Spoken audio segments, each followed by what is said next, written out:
قرار الوحدة الترابية للمملكة المغربية، ودار فيه جلالة الملك محمد السادس خطاب في نفس الليلة. هذا مسيرة من بعد المسيرة الخضراء، هذه مسيرة ثانية كبرى من بعد المسيرة الخضراء. نضع أنه جلالة الملك محمد السادس الله ينصره دائما يأكد على خطاباته عن الصحراء ما فيها نقاش، وعن الوحدة الترابية جزء لا يتجزأ من المملكة المغربية وغير قابلة للنقاش.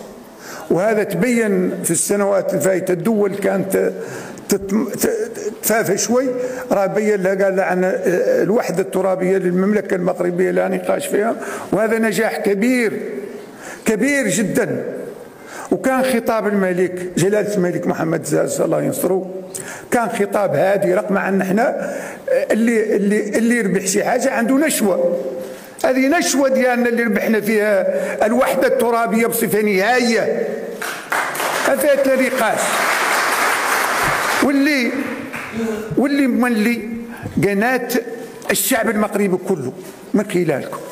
ما عمري قد شفت تبعت كل شيء، ما قد شفت الحمد لله الملحمه اللي قامت في هذا الموضوع امر الشعب المغربي كله، احزاب اقلبيه معارضه، ما كاين شي حاجه الحمد لله توحدت المملكه المغربيه كلها وراء خطاب جلاله الملك وراء الحكم الذاتي. وهذا مهم جدا، هذا مهم جدا بالنسبة لنا المغاربة، وبالنسبة لي أنا كولد منطقة، إحنا أولاد المنطقة. هذا بالنسبة لنا لكننا نخدموا عليه هذه 50 سنة الحمد لله تحقق. يا رب يشد لنا حامدينك. واليوم من ذا المنبر تحقق اللي لا رجعة فيه. وهذه كما قلت لكم رؤيتنا سابقا اللي تمشينا عليها أباتنا وأجدادنا. جميع الصحراويين منين ما كانوا في الأقاليم الجنوبية هما مخلصين لجلالة الملك، وحتى الصحراويين اللي في التندوف هما مقاربة. بقاو والله ما بقاو، والله يقولوا والله ما يقولوا، والله يعدلوا والله يديروا جمهورية والله يديروا، بقاو هما مقاربة. وطبعا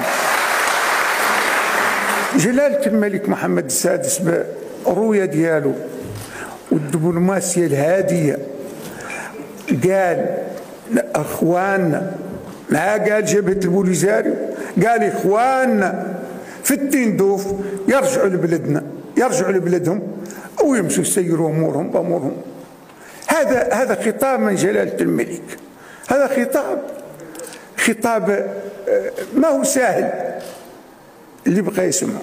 وطبعا احنا نجحنا الحمد لله بقرارنا اللي صوتت عليه 11 دولة من 15، وثلاثة اللي شبه مصوتين، وواحدة طارت